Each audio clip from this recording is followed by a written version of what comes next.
ভাটি অঞ্চলে ধনেশ্বর সওদাগর নামে একজন বণিক বাস করতেন। তিনি ছিলেন অত্যন্ত ধনাঢ্য ব্যক্তি।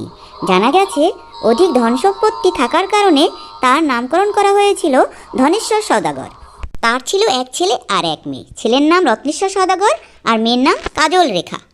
ছেলে রত্নেশ্বর বাবার ব্যবসার কাজে সহযোগিতা করতেন, আর মেয়ে কাজল রেখা রূপে গুণে অনন্যা ছিল।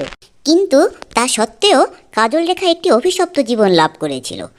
বিবাহযোগ্য বয়স পার হয়ে যাওয়া সত্ত্বেও কোনোভাবেই তাকে বিয়ে দেওয়া সম্ভব হচ্ছিল না।